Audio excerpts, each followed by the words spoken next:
จังใดเนาะมาแต่ตัดกล้วยได้เท่าไรกินนี่ล่ะ จักแหละเงินอยู่นำเขา เอ้ามันยังบ่ได้แบ่งกันบ่ซะ โดยเอาเมื่อก่อน เออ ตัดกล้วยเขา จักสิได้เท่าไรยังบ่ฮู้อันนี้เนาะ โดย บ่มีเด็กน้อยมาแล้วบ้างเนาะ โดย ยันเด็กน้อยมาลิ้นน่ะยันมันแตกเลยไม่คือไม่ค้างนะบ่จันว่าจักสิ วัดเท่าไรเนาะ มีจักโตแล้วก็ยอดนี่สิได้เท่าไรเพราะว่าน้ำมันเชียงนี่มีอยู่17ล้านกีบ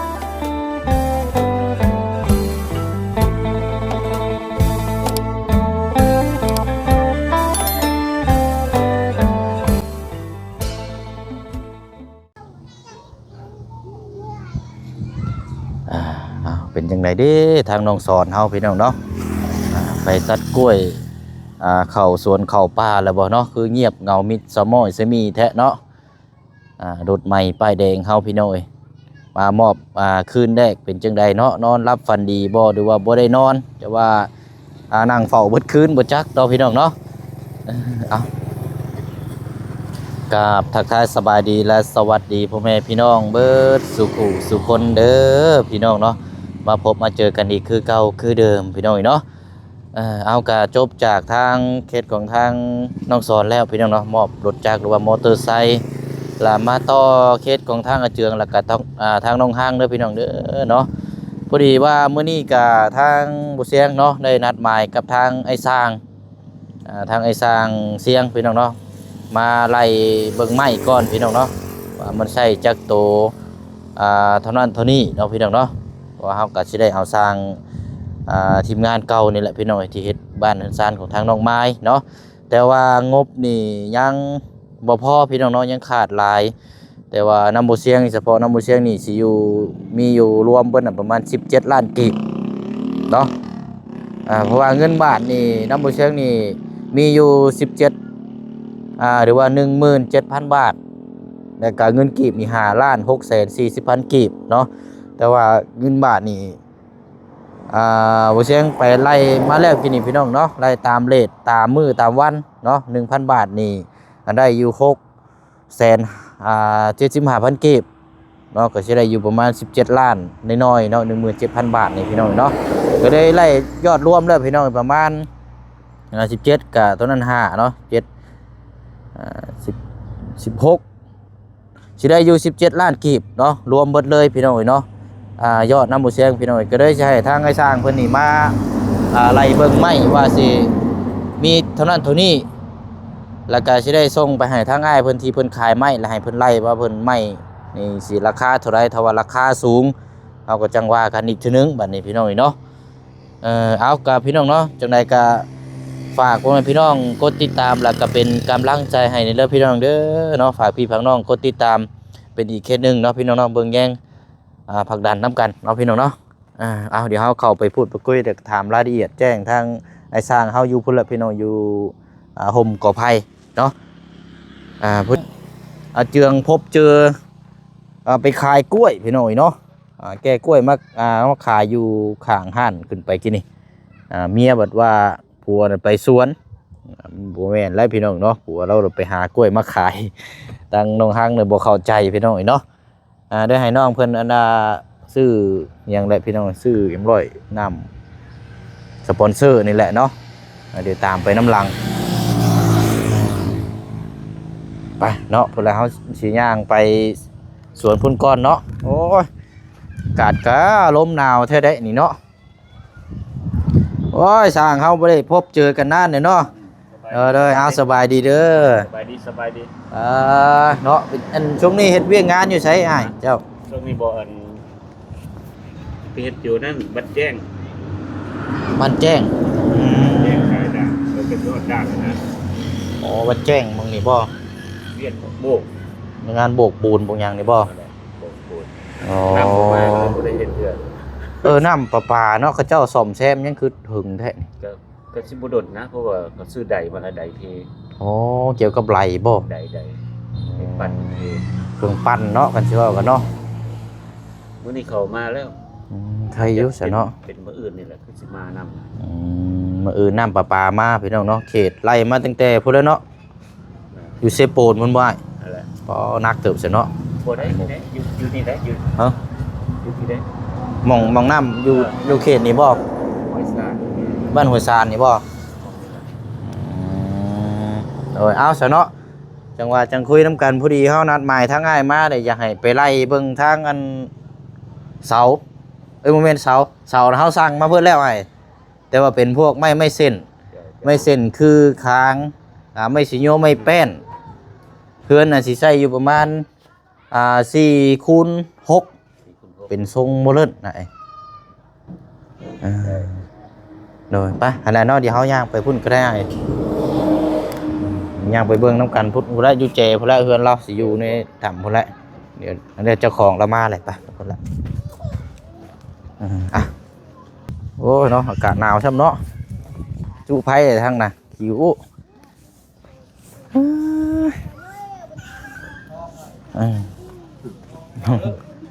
โอ้โดยเขาเศร้าบ่เอาเนาะปิ้งหนูบ่นี่กินปิ้งหนูได้นี่เนาะกินหนูหอมห้วยๆอ้อมใส่โอ้ผักอีเลิศนี่คากปานยางได้นี่พุ่นละอยู่กอไผ่อยู่ในพุ่นละ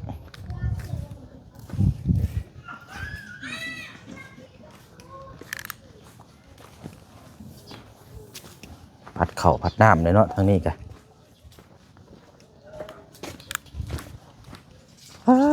เนาะเป็นนี่ใดเด้ทางนี้เนาะต้องมาพัดอีกทีนึงได้นี่เนาะเสียงอีกว่ามาเฮ็ดอยู่ใช่จังว่าให้ทางง่ายเพิ่นนี่แหละว่ามาวัดไรไม้เบิ่งก่อนแล้วก็ยังบ่ทันได้พอหรอกบ่อยงบกันไปย่างบ่พุ่นละสร้างมาแล้วบ่นี่จะเป็นทางเข้ามานี่ได้เที่ยวมานี่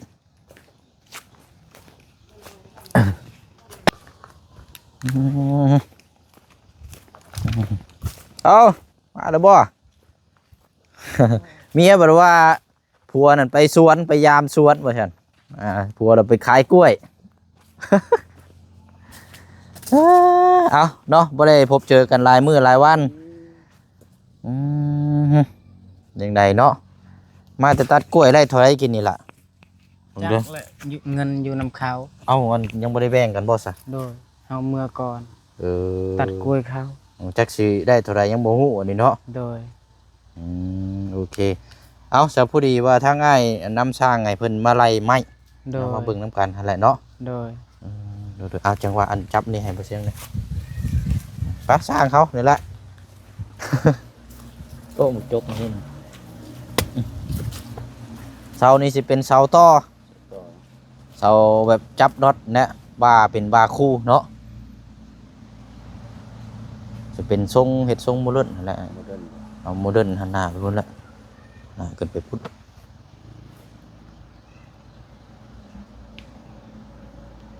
หน้าเกินไปถึงพุ่นแหละเนาะต้องแล้วเจ้าบ่อยากให้เจ้าไล่ไม้แหละรายการไม้เบิ่ง ไม่ตรง โดยแต่ว่าตัวว่ามันน่ะ15ได้ น่า15ย่างมากใกล้ๆเป็นเนี่ยน่า10ตัวว่าคู่น่ะ15บัดนี้ตัวเทิงพี่เนี่ยเฮาอยากให้ประมาณเอา5คูณ12ซะบ่เอาซ้ำกันก็ได้บาตัวนี้ตัวเทิงก็ได้เนาะเอาเน้นตัวข้างล่างใหญ่กว่าเนี่ยนะมันสิได้แน่นเลยเอาหน้า15นี่ไล่เอาแต่ตัวข้างล่างนี่นะมันจักโต ขางคู่แล้วเนาะ โดยคางคู่ขาขนาดมันนะ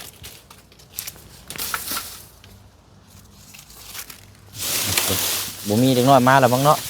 โดย ยันเด็กน้อยมาลิ้นเนี่ยยันมันแตกเลยหักไอ้หลอกวันนี้มันแทงเลย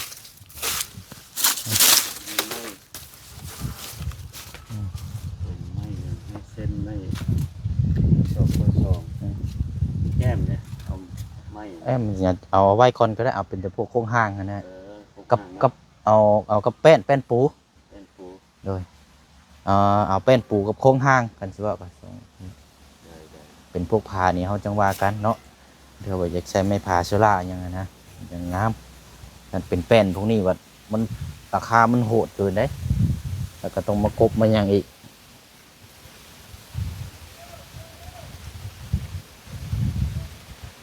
ลองเบิ่งเนาะเอา4 คูณ 6เจ้าจดแล้วก็ลองจดเบิ่งด้วยอ่ะจดแล้วเฮาสิส่งรายการให้ทางผู้เพิ่นขายไม้แล้วก็เฮาสิอันนี้ฮู้ว่าราคานี่เท่าไหร่เลยเอาเราจะกินแล้ววะล่ะ เนี่ย เอากินรถแล้วอ่ะมาตัดกล้วยเมื่อยเด้กินรถอ่ะยกกินรถ เงินอยู่หั่น เอาช่างเขาเด้อกินน้ำก่อนยังเหลืออยู่บ่นี่ ตั้งบ่ได้ เอ้าตูดกับเบี้ยวแท้นี่บนเสื้ออันนี้กะ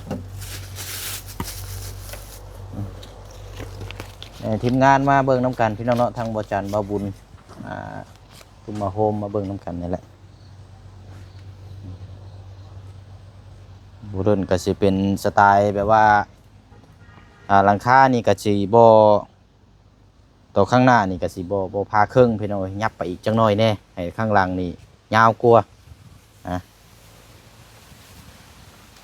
ตายโดยแต่มูลเล่น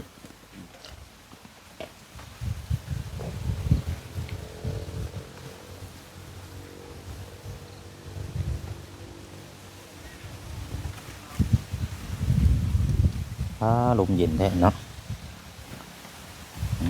กำลังสร้างกำลังวาดอยู่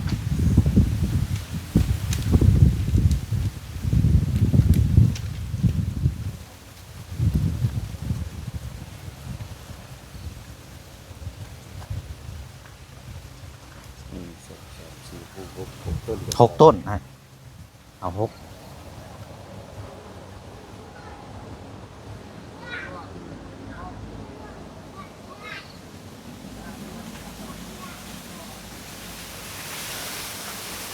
ที่จะผลบ่ตกเนาะ โดย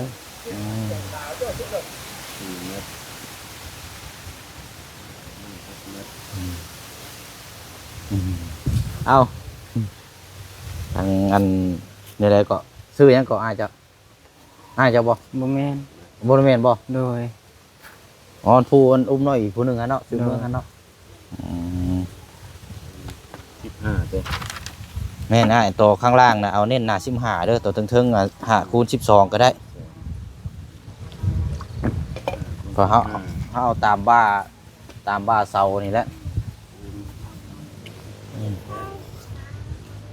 จักสีเท่าไรแล้วพี่น้องเนาะไม้ก็แพงซ้ำเฉพาะเสานี่ก็390,000แต่เสาไม้นี่ต้นก็500,000เลยจังไดแล้วเบิ่งนี่แหละพี่น้องเนาะ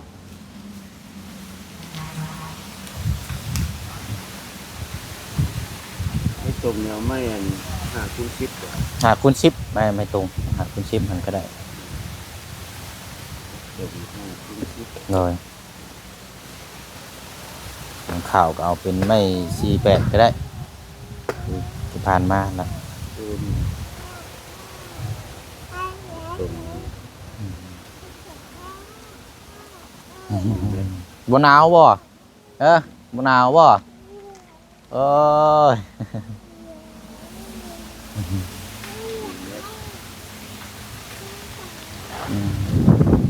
ขออภัยแล้วก็เนาะเบิ่งพี่น้องเนาะว่าสิได้เฮ็ดห่มมันรถตัดไปแล้วบัดนี้เอาไปมามันสิได้ลื้อออกเบิดเลยแล้วบัด โดย สิได้ลื้อมากออกเบิดเลยก็เป็นไปได้แล้วสิได้ว่าสิได้เอาไว้กินเนี่ยมันเบิ่งแล้วคือบ่คักแล้วบัดนี้พี่น้องเห็นได้ จักไผตัด จักสิให้เอามาเบิ่งพี่ก็ได้ละมายืนได้ก็สิทางนี่แหละพี่น้องเนาะเพิ่นบ่ได้ถามเจ้าก้อนบ่สละ บ่ เพราะว่าต้องถามในเฮาซื้ออย่างนี้เด้ โดย มันเป็นสิทธิ์ของเฮาอย่างน้อยถ้าอยากได้เฮาก็ต้องถามแล้วก็ก่อนว่าอยากได้เท่านั้นเท่านี้เฮาก็จังว่ากันว่าสิให้ตัวใดมงใดเจใดเนาะ โดย อันนี้ตัดปุดไปสิเดี๋ยวมันกลายเป็นมุมมองมันสิได้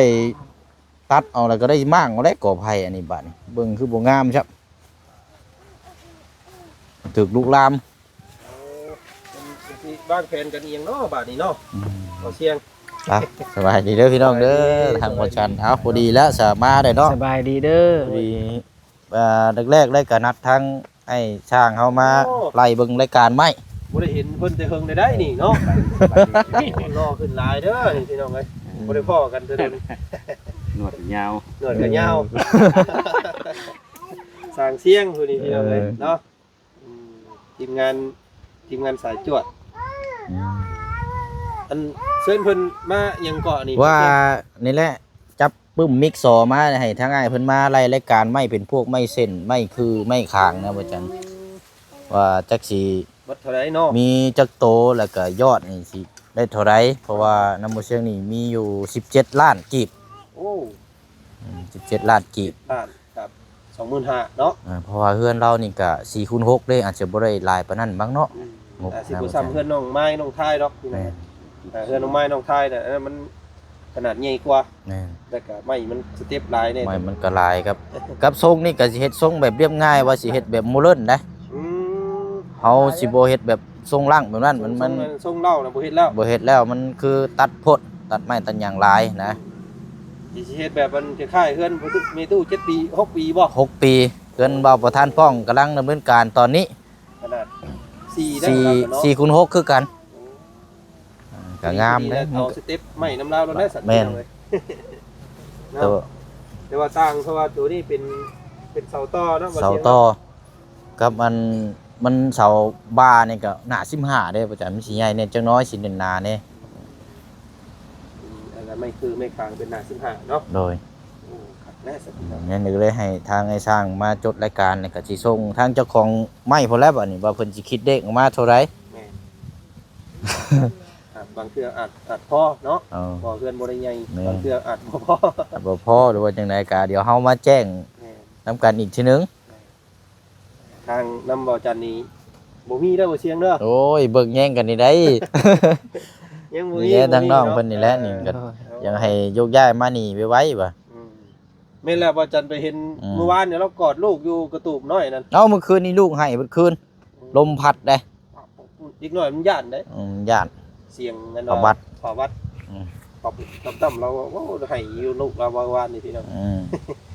เนาะเอามีความคืบหน้าเนาะสำหรับเชียงเนาะ โดย เนาะ ก็นั่นแหละก็ว่าอยากให้มีความคืบหน้าแน่เพราะว่าเฮางบระดับนี้ก็จังมาไล่เบิ่งนำกันเนาะ มีทำไรก็สั่งมาก่อนเนาะ โดย ค่าสร้างได้นี่เนาะ สร้างกับ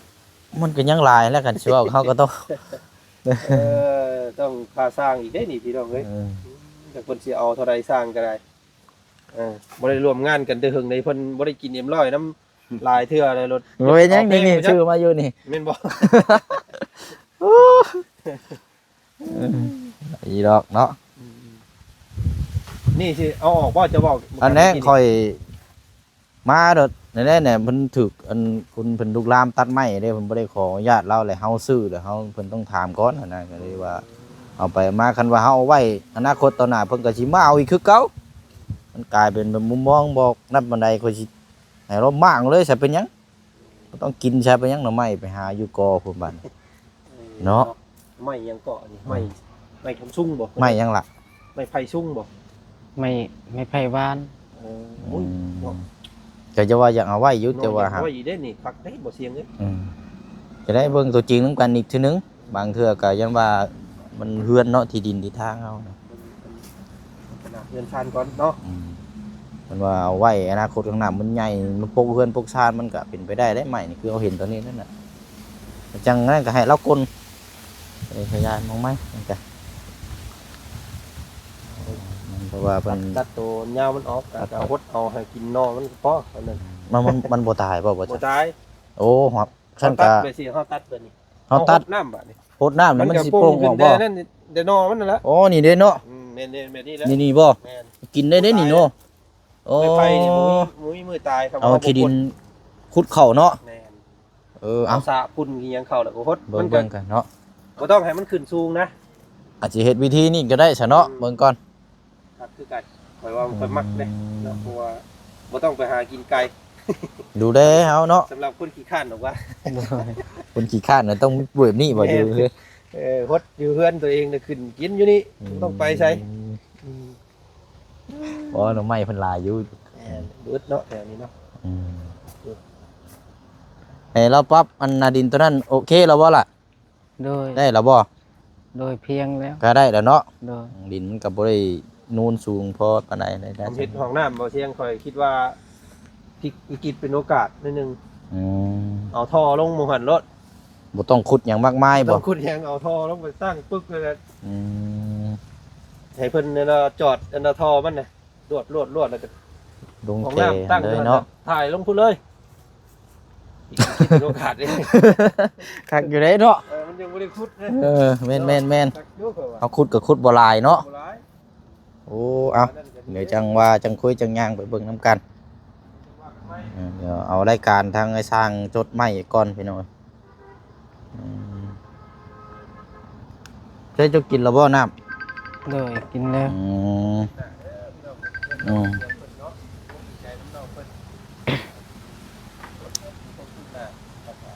ได้มีเงินใหม่ไว หนาวเนาะ โดย ดูกระตุกมันง่ายเด้อบัตรครับ ๆเสาเสาง านคือผมมี เนาะให้เพิ่นยึด อื ฐาน ม ฐานตีนไว้ก่อนนี่ก็บากเสาบาก เป็นไม้แป้นเนาะเป็นไม้แป้น จับ เป็น มาลองใส่โอ้ยแน่ที่เราไว้เพื่อนหลังนี่ อืม น้ำแน่นอน เอาเจ้าอันจับให้ได้แป๊บนึง ที่ว่าก็ เดี๋ยวให้สร้างเพิ่นจดแล้วฮะจังมาเบิ่งอ่ะเอาพี่ก่อน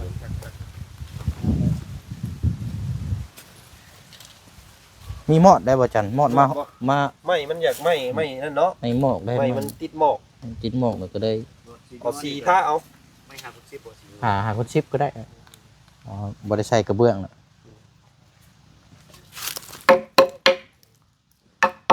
เอาสีเคลือบไม่มันกันหมอก กันหมอดเนาะ ท่าบัดกันก่อนสีย่อขึ้นนะมันจัง อืมอืม มันจังหมอกบ่กิน โอ้สุดล่างนี่สิใหญ่เน่นหนาได้บ่จัน อืม เพราะว่าคืออันบ้านั่นหนา15เด้ สองอันอีกเนาะ บากขนาบเลย ใส่คู่บาท ไปคู่ยิงเลยเน่นได้บาดนี่ วันนี้ เนาะ โดย มีงาน เออ ขึ้นเทือนใหม่เอา โอ้ ตู้ ย มาเต้นโอ้ย ตู้ บ่สะเทือน ตู้ปาก18นี่จักข้างละ10หน่วยนี่ก็บ่ฮัก เนาะคักๆ แต่ว่าบ้าตัวเทิงนี่ให้สิให้ทางช่างเพิ่นใช้5คูณ12เอา ตัวเทิงบ่ โดน ตัวคือเนาะ ตัวคือนะ ตัวคือ เพราะว่าเฮาบ่ได้เอาใหญ่ซำนั้นมันเน้นเอาฐานบรรลุมพี่มันแน่นนะ ไปแล้วสำนักกับคุณเล่นแล้ว ถ้าว่าเอา5คูณ10มันน้อยโพด5คูณ คุณ 10 12 คูณ12แน่นะมันว่าสิเอา5คูณ15ทำกันบัดมันก็คือใหญ่โพดมันอยากให้ลดขนาดลงนั่นจังน้อย เป็นตามงบแล้ว เอาให้ตามงบ เฮาบ่หลายไหลเสดียยันมันบ่พอใหม่เด้ นั่นแหละพี่น้องก็ ค่อยเป็นค่อยไปนะน้องเจียงเนาะ โดย เก่าอดเก่ายืนสิได้ถอนคำคือน้องสอนแล้วเนาะ โดย แป๊บเดียวบ่เราเฮ็ดเด้ เราก็อดมาเท่าใดเราก็ได้พี่น้องเอ้ย เรียบร้อยบ่ เรียบร้อยนี่แต่ไปร่วมยินดีนำเรา นำมาแล้ว เออกำลังต้มไก่ถ่ายอยู่ เดี๋ยวทำพิธีผูกแขนเอารถเพิ่นเด้อเนาะ ไอ้ เบิ่ ร่ว ง ม นํ กั กัน น เอาหมู่เดียวกันว่ะ บ่ได้ไปไสแล้วหรอว่า โดยบ่ อยู่บ้านก่อนมื้อนี้เด้อ เด้อ ว่าจะไปตัดกล้วยตัดหยังกันเบิ่งน้ำนี่ก่อนนี่ก็น้องสอนนี่แหละเบิ่งน้ำหมู่น้ำครูนะ รถใหม่เรามื้อนี้ ว่าเฮามีหมู่มีครูหากินยากแบบเบิ่งแย่งกันสินี่หายากได้ โดย อะไรเวียกงานกับเบิ่งนํกันจบจังนี่แล้วก็จังไปต่อเพื่อนน้องสอนไปหน่อยเนาะเอา เพิ่นยัง รถใหม่นํกัน อยู่ให้กินอยู่ ให้อยู่ให้กินเนาะ เดี๋ยวให้เพิ่นแต่งอีหยังก่อนเพิ่นกำลังกันฉีกอันอีหยังผ่ายผู้คุมผู้แคนอยู่เมื่อกี้ โอ้ นี่ หวายสีชูคอนนั่นนี่เนาะ โดย โอ้ยดี แคน เนาะ ข้างนี้ได้เหมือนธรรมดาแล้วก็ เนาะ เป็นรถคันแรกของเรา ครับเขาว่าเฮาเฮ็ดแบบซี่กันหนึงมาผู้ที่เพิ่นซอยเพิ่นเห็นเพิ่นก็ดีใจได้เนาะเพราะว่าเฮาเฮ็ดมันรวบรวมกันเด้า เอาพี่น้องติดตามเบิ่งอีกเนาะ เอา ให้สร้างเพิ่นออกแล้วบ่เลขเนาะ ใช่ เรียบร้อยแล้วว่ะเฮา ไล่คักให้เนาะ มันมีอยู่3ปองจะเบิ่งอันนี้เฮากินเองก็ได้เอาว่าจันจะ โอ้ขอบใจขอบใจ วันนี้ทั้งช่างเด้ทั้งอาเจืองซื้อมา4ปองแล้วเนาะ โดย กินกัน เรียบร้อยเนาะ เอาพี่ โอ้ เอา เอาไล่ก่อน ทางพี่เอาออก มันบ่พอกับเฮาได้เพราะราคามันขาดบ่เล็กบ่น้อยก็บ่เป็นหยังเนาะนั่นว่าคันคือเฮือนน้องไม้นั่นเรือรอได้นั่น เดือ ไม่18ไม่น่ะเชียงช่างมาน่ะเกินนี่รอวะกินได้ไปต่อ ห้องครัวแล้วอีกห้องนึงบ่ ห้องน้ำ ห้องน้ำก็จนแล้ว มคืออยู่ 3 4 5 6 อาจสิได้เอาทีมอ้ายเพิ่นนี่แหละเนาะ แม่นนะคือเก่านี่แหละ อยู่ใกล้พี่น้อง อยู่ใกล้เด้ เออ ย่างมาจากเพื่อนน้องสอนนี่ก็จวดมานี่แหละ เดินสายจวด นะคันงบมาเร็วก็ให้สิได้ดำเนินการไว้ขึ้นอยู่กับ คิดว่าสิเอาอ้ายเพิ่นไปบ้านแก้งไข่อยู่อาจมันไกลโพดยันอ้ายเพิ่นเติมมันบ่ไหวเพื่อนน้องมันต้นกล้าเพื่อนน้องมันน้องแล้ว เป็นน้องแล้ว แต่ว่าสิเอาทีมงานเฮือนน้องหัวพุ่นน่ะ มันใกล้แน่เนาะ เป็นใต้เพิ่นนะประหยัดค่าใช้จ่ายเพิ่นแน่ นี่แหละนะ มันบ่ไหวได้เนาะหนาวช่ำยามนี่ซุบเล่ซุบดำไปแล้วพี่น้อง ไป สิฮอด ไปกลับเนาะมันหนาว เออเลยสิเอาทีมพุทธว่ะตามเพิ่น เพราะว่าได้นั่นกันเนาะ แม่นเพราะว่าทีมงานเพราะว่า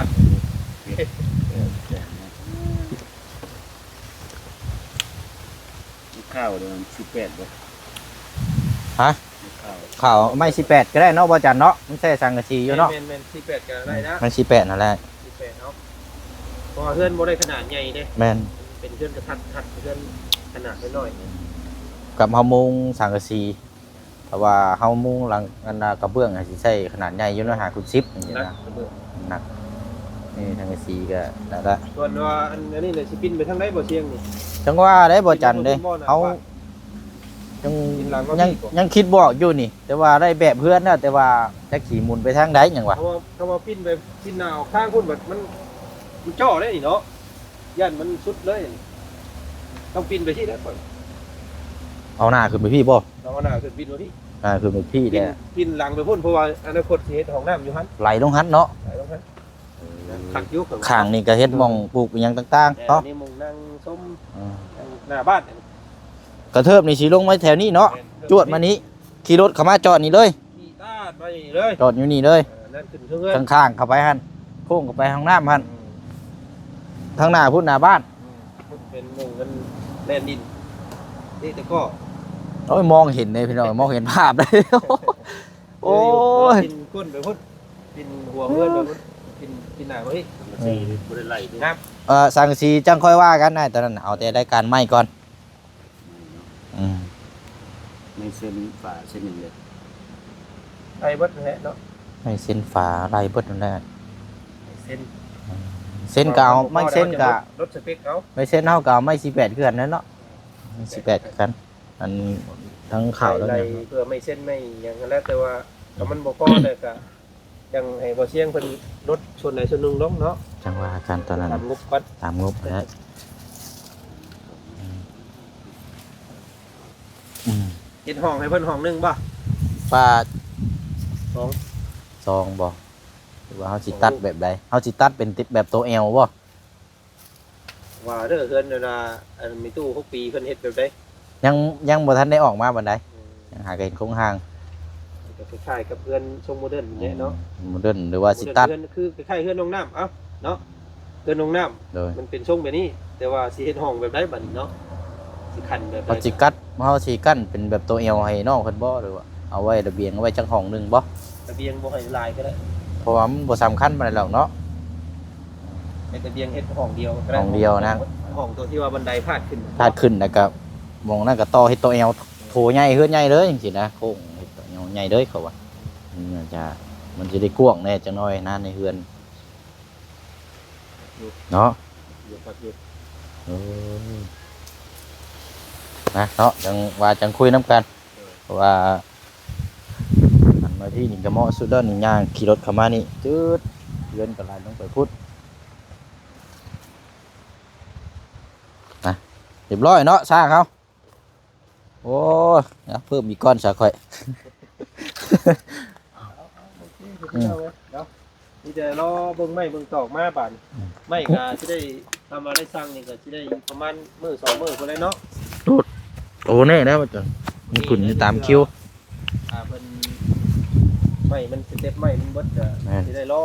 เนาะแต่ บ่อันนี้ยังบ่ได้ว่าสร้างได้ตัวเชียวรายการนี้ส่งให้เราเบิ่งนี่คันว่างบมันเท่าไหร่แล้วก็ จัง มันยังขาดเท่านั้นเท่านี้นะเขาสิแจ้งอีกทีนึง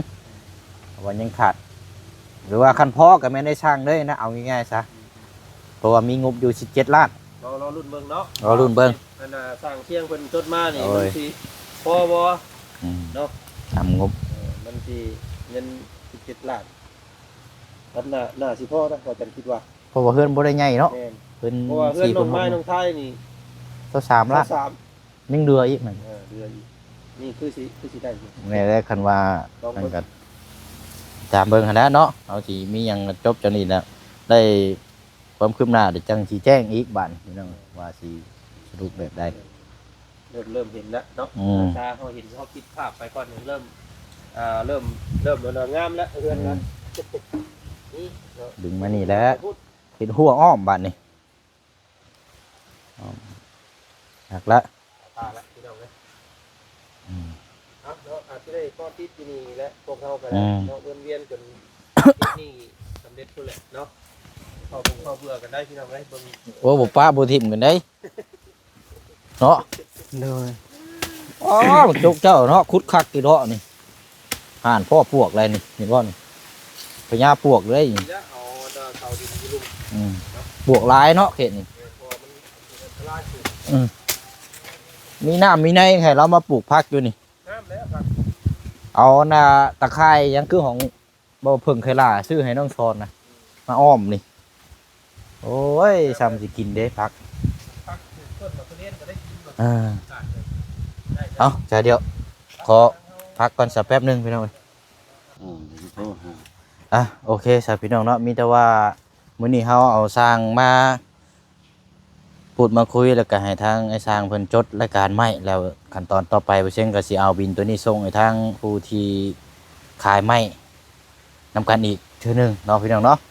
มีแต่ว่าเดี๋ยวฝากพ่อแม่พี่น้องติดตามเบิ่งนํกันพี่น้องเนาะเดี๋ยวทางบ่เชียงจะมาแจ้งเบิ่งนํกันว่ารายการไม้นี้ว่าสิเบิดราคาเท่าใดถ้าราคาพอดีตามที่เฮายอดในนี้ก็สิได้ให้อ้ายเพิ่นจัดส่งไม้มาเลยแต่ว่ายังขาดบ่พอเท่านั้นเท่านี้เดี๋ยวจังไดแจ้งพี่แจ้งน้องนํกันอีกรอบหนึงเนาะพี่น้องเนาะเอามีแต่ว่าคลิปนี้เดี๋ยวสิได้ขอจบคลิปลาพี่แล้วน้องไปก่อนเนาะแล้วก็จังไปต่อกันอยู่เฮือนน้องสอนมื้อนี้พี่น้องเนาะเป็นมื้อดีมื้องามอีกมื้อหนึงสำหรับทางน้องเพิ่นจะผูกคอตัวแขนรถขับคอนรถเนาะอย่าให้ทางอาเจืองกับไปร่วมงานนำหมู่คู่นำเพิ่นแหละเด้อเด้อ โดย